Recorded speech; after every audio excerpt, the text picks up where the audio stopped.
Welcome to the Restoration Group podcast, where we're sometimes silly, but we are always serious about investing in Oklahoma City leaders who desire to integrate their Christian faith into the business. I am your host, Clay Steves, and today I am joined, I have struggled with the word joined, by my co-hosts, Michael Mead and Aaron Scott. You've already laughed at me both. How we doing, team? I'm doing great. I feel like Aaron always jumps in at this part, and I have something to say. Oh, okay. To be fair, I just listened to a past episode where we were quiet, and you were like, "Aaron, I was waiting on you," and I was like, "Well, I was giving you the room." Okay. We're running out of time. I tried to give you room, you didn't take it. Thank you. So, Aaron's got a Captain America mug. She does. We're still on the yeah. It's a great trend. I want to know, out of all the Marvel characters from the MCU that you're aware of, which one would you be? Captain America, easy, go. Wow. That's why I have Star-Lord, go. Oh, good answer. I would be Thor. I like Chris Pratt. Oh, frick. Actually, Thor's a close second, especially the latest Thor movie where it's like he's out of shape Thor, but he's like trying to come back. It's like, I think I may have cried a little. I was like, I relate to this Thor so much. Like, I don't know anything about Star-Lord. I just know my kids love him. So that's he's hilarious. Okay. Him and Thor have great chemistry, too. Oh, boy.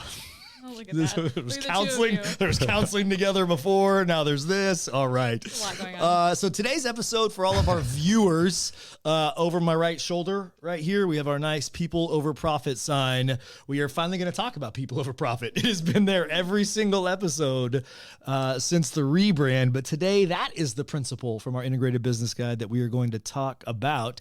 And to drive the train for this episode, it is going to you, Mrs. Scott. So take it away. Captain America. Captain America. I wish I would have said Thor. I'm going to start calling you Steve. I wish That did not go. it didn't. Okay, I'm just going to move on past that. Okay, so we are talking about valuing people over profit. Yep. And So we don't care about profit. That's what we're talking about right yeah, now? we want to make no money ever. That's a great business. Great. That is That going to is go a great really, business. really well. Okay, great. Good. No, that's not what we're talking okay, about. my We're bad, just my bad. talking about when it comes down to it, between the two, valuing people more than we value profit. And what does that look like? When can we be attuned to like, oh, I might be inadvertently doing that? Or how do I write something if I see that I'm already doing that? Or just avoid it altogether? Things like that. So, excuse me. And so in talking about why have we landed on this as a principle that we seek to live out in our business and are encouraging others to do as well, the notes I took and just the thoughts that I had about this as we've kind of mulled over this and put a poster up and all the things are that, again, sometimes even with really good intentions, we can fall in this trap because it's really, really common, I think, especially in the corporate world, although I don't want to exclude the nonprofit world here. Ooh. You don't have a free pass, okay?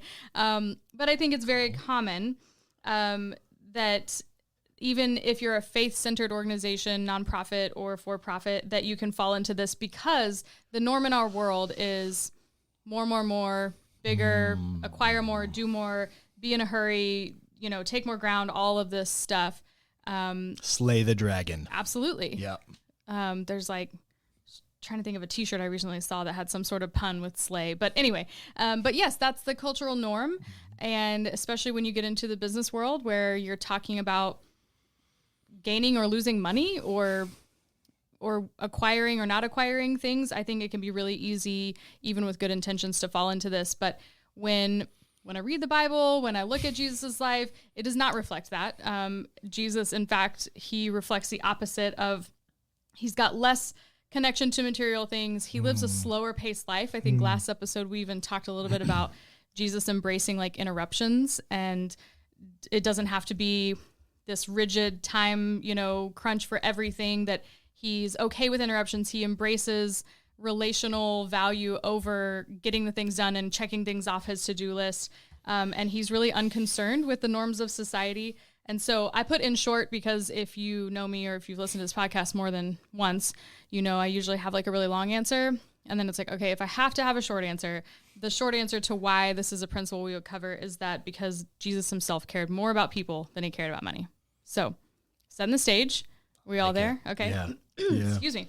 Yeah. Okay. So we're going to jump in, and I'm going to put you guys on the spot. That's why I like being the MC for this one. So I'm going to take it back. I have to have no answers at all. I just get to make you guys say things. Just kidding. Now you know why I like to facilitate most of the time. Yeah, well, I've caught on now. Okay, so if we're talking to small businesses, small business owners, it might feel kind of obvious that valuing people over money is the right thing to do. Yep. And also that's something that you should be doing. But why do you think that even with that context, even if I'm a faith-based business or business owner, why do you think that it can be difficult to integrate your faith in this way to value people over profit? Real talk. Yes, I got in first. Real talk. So let's talk to the small business owner who has been very, very successful, who had a highly profitable business for a season, and you build a lifestyle that matches the level of income and profitability that you had for a long time.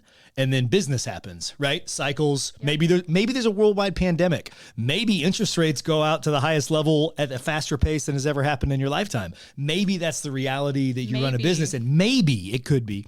And all of a sudden your businesses aren't as profitable, and you are living in the tensions of you built a material lifestyle. Yikes. And then to go change that is massive personal consequence. Yeah, not just for you, but for your whole family and your circles. And correct statement. And so, like, just trying to have real talk, that could be a reason why you do value people over profits, but you could live in a tension. You said the word struggle of if you have that type of lifestyle, so you have a high level of income and then it goes away, that could be a reason that you would live in tension, struggle to prioritize people over profits at the business. Great answer. Yeah. Good luck.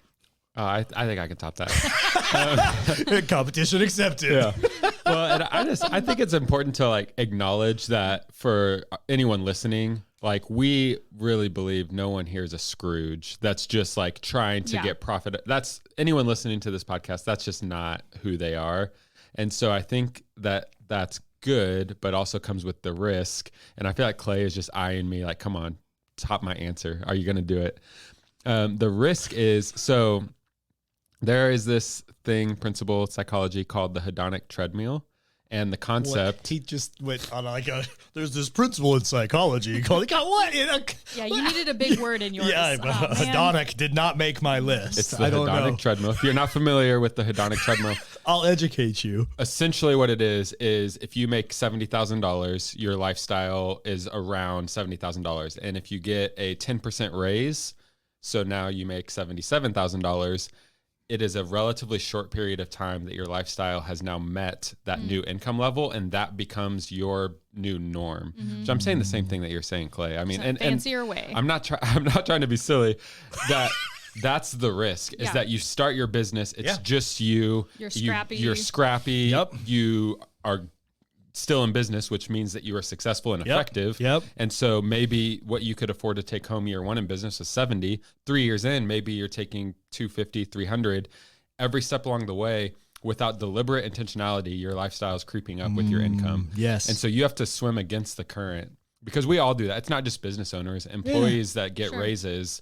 You look and all this, it's like, I got an 8% raise this year. Why am I still so strapped? We are just the gravitational pull of our society in America, the most marketed to people in the world, in the history of the world. If we have more money and we don't have a clear plan, we're just going to spend more money. And then you get into that tension of, well, now I'm accustomed to this new bar, and going backwards from that while possible is really challenging and painful. Yeah. Both great answers. Thank you, Aaron. Unbelievable. We'll let our audience decide.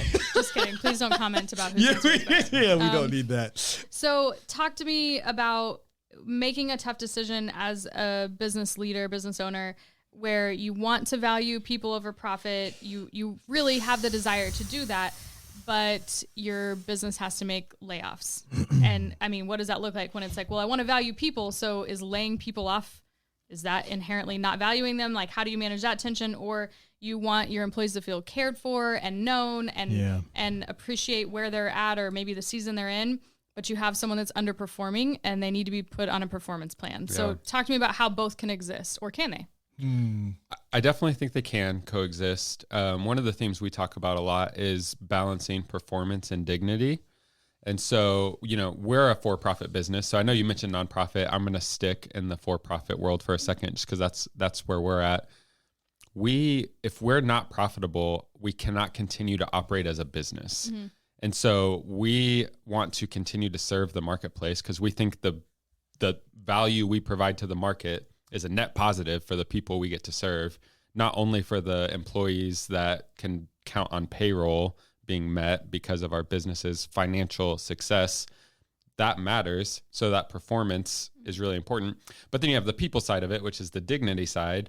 And that comes into just leading people relationally, knowing them, especially on the performance plan. Like that is not, you are not stewarding your organization well, the person or the entire team, if you allow someone to underperform chronically. That's going to be a net negative for everyone involved. And I think at the end of the day, it's like if your business can't be profitable, then you can't stay in business. And so you can't continue to serve and live out the mission that your business is called to live out. Yeah, that he said. No, you mentioned the layoffs piece too as a potential subject here in the tension of that. That's very relevant in the last few years, especially as a small business. Yeah, you can't. Well, you can't turn on a news app right now and not see next company with large layoffs, next company with large layoffs. I saw Dropbox this morning laying off 16%. Like that's just, it is a tension and a reality, right, that businesses are facing. I think in that lens, like, so how do we apply this principle, knowing that sometimes as a business that is a reality, like that is. I would say that needs to be a last resort reality is how I think this principle applies. And so if that was a go-to move, or you keep making the same strategic mistakes as a business that leads you to the same spot, and there's a pattern there, or if it's like, we just need to cut overhead. And so, we're just going to lay people off. I think that's where maybe you're not valuing people over profit. And so if you have, taken other measures first to reduce costs, if you have personally sacrificed, and now I'm talking to the leader, like as the owner, majority owner myself, and speaking to other owners and leaders, like if you haven't personally sacrificed yourself, and I do mean financially, even in that type of a season first, I think those are things that you have to look at and do before you ever got to the layoff question. And again, I think it does have to be on the table. You can't say it never is, because if you run a business to where it completely breaks or fails or goes under, you now are compromising all of the people that business cares for. And that's the reality. I mean, all of your employees, not just some. And that's the hard tension of leadership. Like, welcome to the hard part, and, making tough decisions, embracing pain, go backwards and look at, making difficult decisions, and how that is a piece of this too. But that's what I would say, is that you've got to have gone through a lot of other efforts first and applied a lot of other things prior to ever even getting to that type of a choice. I'm going to call an audible here. Curveball. Wait, were you about to say something? I was going to call an audible, but you can go first. Oh, no. I audible, you're audible? So staying in the vein of making layoffs, or it doesn't have to be, another difficult decision that is going to mean making some financial changes within your business. And you're talking about going first as the leader, which I have a note on later as well, is like, I think that's a great practical application to make sure that you are taking the hit first as a leader. Going back to a previous episode on courageous authenticity. So here's where my audible is, like connecting those. How much is the right amount of information to share, and with who? And I'm not saying right or wrong, because I don't want you to feel like you have to have the right answer, but talk to us about what does that look like in that time where, like, that's obviously stressful, both professional and personal levels. And then how, like, do you share that information with who, like, as far as your team, like, we're having to make some tough decisions. Here's what I've done personally, or that feels like you're trying to be a martyr. Like, how do you manage that tension? Okay, ask the question real direct. I want to make sure I answer the question. When you have to make tough choices financially, but you're choosing to go first as a leader. At the business. Yeah. But you're choosing to make difficult decisions first as the leader before it affects any employees. Yeah. Do you share that information with your employees? I have personally done both, meaning there have been times where that was decided and done, and we didn't share it publicly, like to the team. And then if I remember our most recent time, and like, I'm honestly asking you to remind me because you were there with me in the process, but I think we rumbled that, and we decided that we needed to let the team know that we were not, because it wasn't martyr, it wasn't like look at us, et cetera. It was that we need you to understand the gravity of the situation. We need you to understand the consequences of the situation we're in, and why, like, we are a business. We've got to perform. We have to deliver right now, and we are in tensions. There are extra VUCA. We talk about the volatility, uncertainty, complexity, ambiguity of the market we're in. Like, you've got to be able to recognize we have a safe work environment. The environment we work in is not safe. And so we as a business have to know that's what we're battling in. And so we did share it because we wanted them to know we were doing all we could to give ourselves the best shot in the tough, difficult environment we were in. Yeah. That's how I would answer it this time, but it's probably every single time it's different. That's fair. Because you just can't every week, because then we're getting into the competency thing, and you're just not, we talked about courageous authenticity. Like, every week, if you're just saying like, I failed at this, I failed at that, like maybe we just have a problem with your ability to get stuff done. Sure. But what are your thoughts on it? I want to hear Michael's audible. Oh, good pivot. She has taken this role. I didn't have a real audible. I was just being snarky. Well, you're going to have one now. So I'll just stay in the vein with Clay. I think that it is case by case. You just have to be intentional. Like you said, Clay, and what we've modeled is making that decision not in a silo, which is a very common theme on here, is having people that you're processing things with in your business and out of your business, which I know happened in this case you're referring to. Yeah. And just recognizing that anytime there is a void of information, it will be filled. Absolutely. Ooh, say that one more time. If there's a void of information that you're intentionally not communicating, it will be filled. And you just need to be aware of that. If you're going to choose to not share those details, just know your team's going to fill in the blank based on the narrative from their point of view. I'm not saying that's right or wrong. You just have to be aware that that's going to be happening, and lead with that in mind. It's good. Now, what do you think, Aaron? Well, we're going to kind of continue down this road of practical application. So Okay. I'm going to take what Michael said and kind of segue into something that you just reminded me of, honestly, we just talked a lot about this on our last episode about knowing your people. And I think in working to value people over profit, knowing your people is really helpful because, to your point, people are going to fill the gaps, and you can't control what they fill the gaps with. But what's helpful is to know your people and to be able to do your best. Everybody still has to own their own stuff, but to do your best to help fill that gap and in a way that makes sense to the person. So I'm going to give an example that will make more sense. A while back, a teammate of mine, there was something going on in the business, and we were just, I think it was you and I, Michael, we were kind of brainstorming like, man, could we outsource some of this particular work and our mindset was 100% from like to take some stuff off of said team member's plate in a positive way. Like, they have a lot going on. Could we outsource this? Would it be cheaper to do that? And so we started looking at options pretty casually, but just like looking at options of like, could we outsource this kind of work?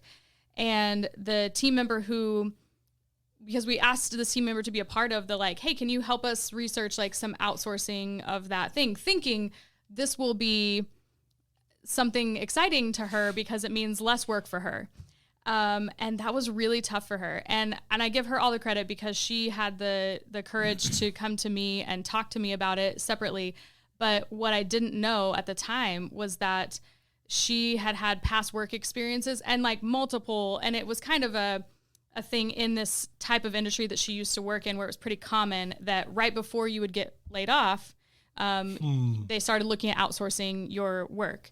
And so in tying this all together, in valuing people over profit, that was our attempt to even maybe like use our profit wisely. Like, hey, we've got some margin here. Could we help by outsourcing this thing? And inadvertently, we devalued one of our team members because we put her in a place where she did not feel like it was a safe work environment. She felt like she was about to get laid off, which was like the furthest thing from the truth. It's like, I've said multiple times about this team member that like I should go before her, like 100% I should. And so anyway, it's a little bit of a rambly story, but you made me think of that, of people are going to fill in the gaps. And so probably one of the best things we can do as leaders is, and I'm not saying, again, I agree that sometimes maybe it's case by case, but choosing to fill the gap with something, even if you're not sharing all the details, choosing to educate your team to whatever level might be appropriate for that scenario.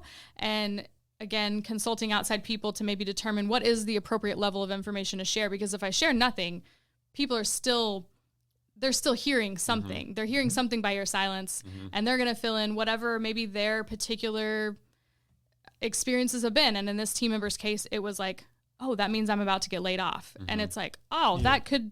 And so when you don't fill in the gaps, oftentimes people are going to assume something that's much worse than it probably really is. Well, and communicating in the gap can just be, hey, we are aware of the dynamic and we're working on it. Yeah. In other words, you don't have to share maybe the specific hypotheticals. Like, here's a spreadsheet. Right. Here's our 12 things we're looking at to help, financially in a difficult season we're in. Yeah. Which is what, you have to do is go look at different options to help in a tough financial season. Sure. Maybe you're not sharing the details of all the hypothetical choices because that becomes confusing rather than clear, but you do share, we are working on it. We have multiple options and we are evaluating it. Right. And be, as honest as you can to balance that. Yeah. Good shares. Good shares. There was a little bit of pushback on this prior to recording. Oh. Not pushback because you guys didn't want to share. Oh. But pushback on maybe I didn't word the question well. So I'm going to attempt to word the question better. Let's hear some quick examples of maybe where you have seen this in yourself, that you've not done this well in the past as far as valuing people over profit, and what have you changed moving forward, or what would you do different if you could go back? Just what have you learned from that? I think I would steal from Michael's answer earlier about the lack of intentionality. As strange as that might seem, I think sometimes being sloppy with profit or maybe unintentional with profit is a way that you aren't valuing your people. Because one, it can set you up to drift into spending all of it or not having a game plan with said profit. But yeah, finding a way to, I would say, structure and systematically create the people reward for profit when it's produced and making that clear and oversharing it and creating alignment organizationally. That's a place I have wanted to grow, and I feel like we're trying to and fighting to as an organization or a network. But yeah, that's a place that I would want to say people matter more, is being intentional with the profit as opposed to when it was easy, not maybe recognizing everyone's contribution to that and how it should be, stewarded better. That's what I'd say. So I recently was at an event where someone was speaking who, I think he was 70, yes. Yeah. So I just admire people who are so far ahead of the journey and have lived these principles out in ways that we just haven't, because we haven't lived that long. Right. And I think that this could even add on how to be intentional from what Clay was just saying. This is something he shared really openly, that early in his entrepreneurial journey, he was with a community of other business owners. So they made this decision together. And each person independently came up with their answer, but they asked themselves, how much is enough financially for our family?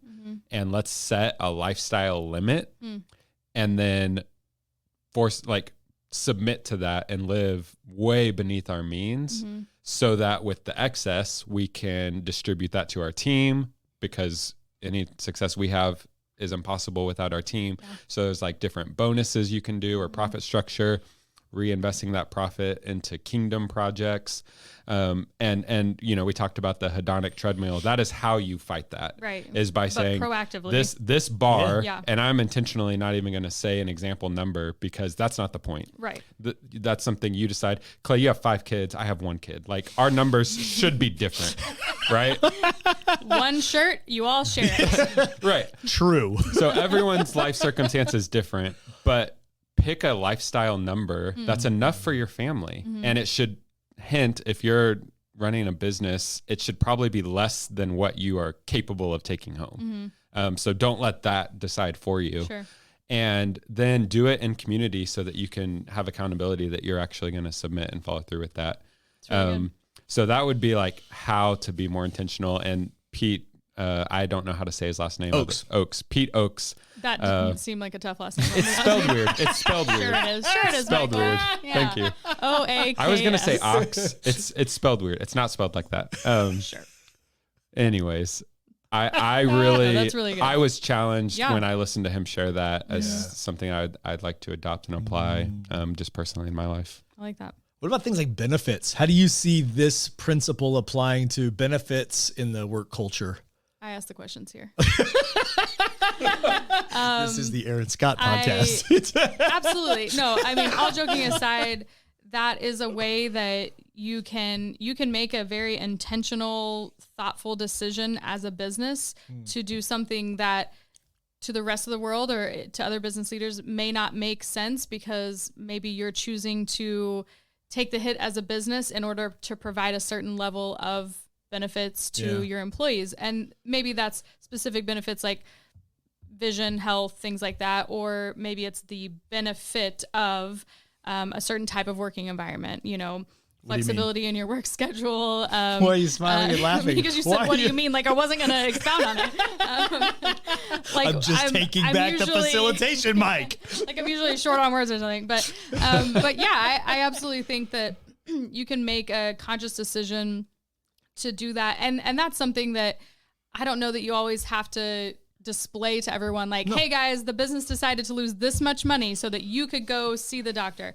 I think when it becomes part of the nature of your DNA and your culture, your employees feel taken care of, and that I would say a way to do that, similar to like you made a decision on this lifestyle and you're sticking to it. I would say sticking to that even when maybe business isn't as profitable or business isn't as great, that it's not like, well, we only care about taking care of your family to this level when we're making this level of money, but like we're making this level now. So like, so I think choosing something and sticking to it regardless of the external factors. Those are real ones that we wrestled, like honestly, and I would like practical ones and speak, because small business leaders are who we are talking to. It is very common for small businesses to provide group insurance, but that the employees pay for it. Like, because that's the requirement is that you have to have a group plan that they can sign up for. And maybe you cover 50% of the employee and they pay for their kids. But like an example practically would be, no, even as a small business, even if you are 10 or less employees, pay for your people's health insurance, because then they take home more money. Yeah. I mean, I'm just like, that's but it costs profit. Yeah. Or start a 401k plan early. Yeah. Long before paid time off. Yeah. Don't do the like 5 days where you get a week. These are, and give it to people year one. Don't make them accrue it over time. Yeah. Like those are real practical things that I think is this principle in action. Agreed. That also, when it's hard, are the things that you feel the tension to be like, it feels like the first thing that should go. It does. And then now we're back to the communication question, because there are times I just want to connect with the leaders who live in the tension of it, where when you're in hard times, you want to be like, yeah, do you see that the company's paying for all of this? Right. And so this is the tension of, well, sometimes you just have to do it and don't kick and scream to make your people see it. You just keep doing it. I don't know. Good. Some thoughts for you. That's really good. Yeah. We're going to land the plane on that note because, well, that's a really great place to land. And I'm going to end with just something that my husband, shout out Brandon Scott, something Brandon. That he says, because when I was trying to think about a verse to end this episode with, I feel like there are some obvious ones in the Bible about like, whatever you do to the least of these, you do for me. I use that voice on purpose because it was like, no, that's not the right thing. But as I continued to think through it and pray about it, really talking about us connecting on a human level is what stuck out to me, that when we connect on a human level, people matter more than profit. And so something that my husband says a lot is, will it matter in 10,000 years? Come on. And I think when we're wrestling those tough decisions as leaders or as businesses about, should we take this away? Should we do this? What matters the most? Do the people matter in 10,000 years, or does the money matter in 10,000 years? So I'll leave with Genesis 1:27. So God created human beings in his own image. In the image of God, he created them.